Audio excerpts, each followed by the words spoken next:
selalu bergaul dengan abun. Itu sifat abun yang pertama sekali. Gitu pak kamu nemit, hai, belum ingat. Asai ka bunga, nyan balai aman balai beton, pamih balai beton, nada pu. Dapunya kuduki kepada orang abu simpang, pada orang yang ken, dia keluar. Bede abu supaya takut dia dalam diri. Kopi kesau. Okey.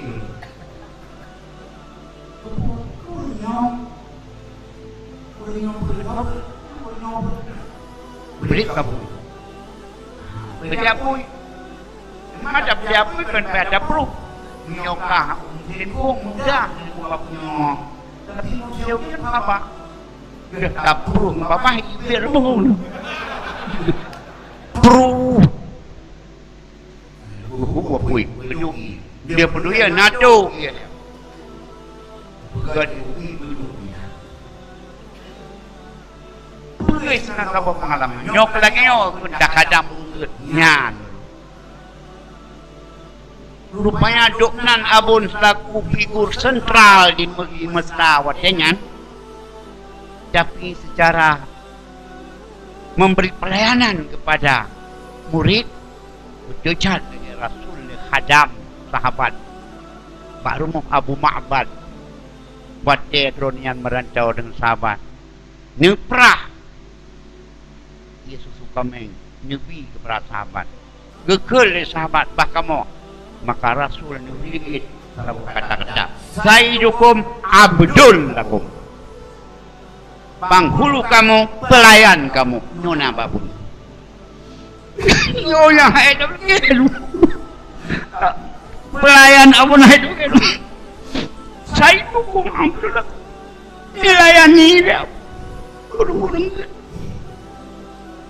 Hana lagi yang coba jiwa seorang ulama besar. Betul iya. Ada meja. Kamu tukang raga. Dia nato. Dia pun bang abu buka, kata tak jet, nyo, tam. Rupanya abunnya nyepurno, hakakan itu menyokah dia kedengku Khadam itu. Jadilah kamu adalah selaku khadim dan kamu harapkan makhluk.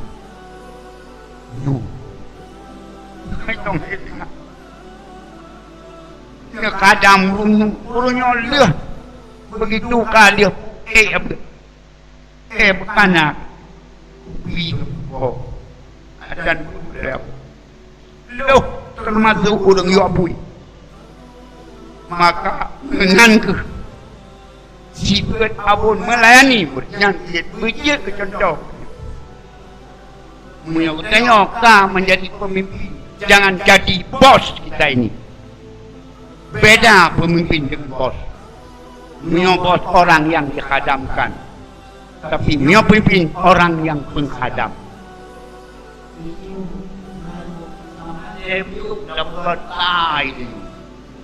Pada emano dapat sangka cek balai dan dapat budak. Hanya dalani. Nyubi.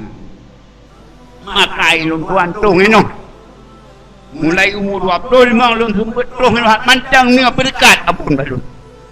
Lung khadam. Lung layani seukur kemampuan. Lepesan kata adu-adu. Nyata temcu dengan kita akan berkembang. Nyata tem khadam urung bet. Khadam urung sumbet. Khadam nyok akan mana? Nyok batik harian batik keseharian dalam Padahal dalam puasa. Padahal dalam puasa. Manjung puasa sini, bina urun. So layani abun ngurung silau. Masanya anak kolkah, anak kolkah dia kerih jamban pekan bopli dan kulah tu. Malui. lebih jangan anak saya ubin berapa deh gaduh dalam apa maka dalam sebuah hadis patah tekun pokoknya sebuah kata cuma dalani urung merancau akan kaget kepada keturunan katanya ilong ka kurasa ia kutumbuh akibat ya kadang merancau tanya tak kadang urung merancau dia dah kadang urung keturunan dia kan tapi urung tapi tu coba keturunan kan belum pasti ilong ka kurasa maka oleh karena demikian untuk khadam urung khadam ilmu kan masalah murid karena yang dapat ilmu raya murid adalah karena ini makanya sering kuat lungtung masjid kepala dengan murid itulah guru kamu murid itu walaupun balahi murid tapi perasaan gitu yang kurai, di purnau katanya. Cakap nak kurai, yang kejit. Punya murid jarang, kurai cara. Punya murid bangai, yang salah payah cara kurai. Tapi punya murid yang bangai, payah cara kurai. Ada tapi nyuri cara sadik angkat kurai.